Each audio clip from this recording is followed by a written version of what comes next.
కృష్ణా జిల్లాలో వంగవీటి రంగ ఆ పేరు లేకుండా ఆ జిల్లా చరిత్ర లేదు. అలాగైపోయింది. వంగవీటి రంగ గారు జన్మించిన తర్వాత ఆయన చరిత్ర.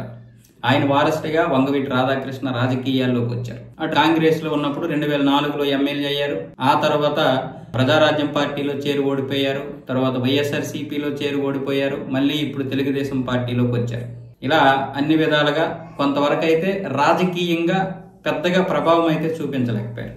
ఇప్పుడు మళ్ళీ వంగవీటి రంగ గారి కుమార్తె ఆశా కిరణ్ గారు అయితే రాజకీయాల్లోకి రావాలని ఆసక్తి చూపిస్తున్నారు. ఆవిడ ఏంటంటే వైసీపీ తెలుగుదేశం కాకుండా జనసేనలో చేరే అవకాశాలు కనిపిస్తున్నాయి.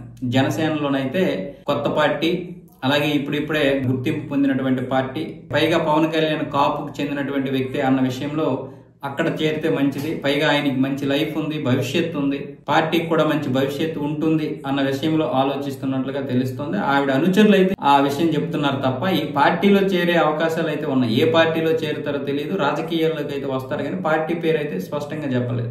కానీ అనుచరుల నుండి వస్తున్నటువంటి మాట ఏంటంటే జనసేనలో చేరే అవకాశాలు కనిపిస్తున్నాయి. ఆవిడ కూడా రాజకీయాల్లోకి వస్తారా అంటే ఆవిడ వస్తానని చెప్పలేదు కానీ రానని కూడా చెప్పలేదు. నవ్వేశారు. ఎందుకంటే వంగవీటి రాధాకృష్ణ గారి విగ్రహానికి పూలమాల వేసినప్పుడు అడిగినటువంటి ప్రశ్నకి ఆవిడైతే నవ్వేశారు. అంటే వచ్చే అవకాశాలు ఉన్నాయని అనుచరులు కూడా చెప్తున్నారు. జనసేనలోకి వస్తే బహుశా బాగానే ఉండొచ్చు. ఆవిడ భవిష్యత్తు ఎలా ఉండదు మనమే చెప్పలేం, కానీ ఎప్పుడు ఏ పార్టీ ఎలా ఉండదో చెప్పలేం. రాధాకృష్ణ గారి గురించి కూడా మొదట చాలా మంది చాలా రకాలు అనుకుంటారు. కానీ ఆయన కేవలం వైఎస్ రాజశేఖర రెడ్డి హయాంలో మాత్రమే ఎమ్మెల్యేగా గెలుపొందారు. ఆ తర్వాత ఎక్కడా గెలుపొందలేదు. ప్రజారాజ్యంలో ఓడిపోయారు, వైసీపీలో ఓడిపోయారు, మళ్ళీ ఇప్పుడు తెలుగుదేశంలో వచ్చారు.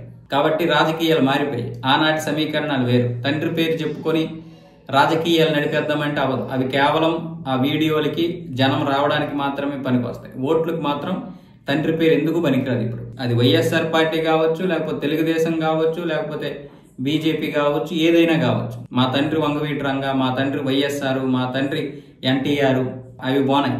ఆ పేర్లు చెప్పి రాజకీయాల్లోకి రావడమే వారసత్వంగా.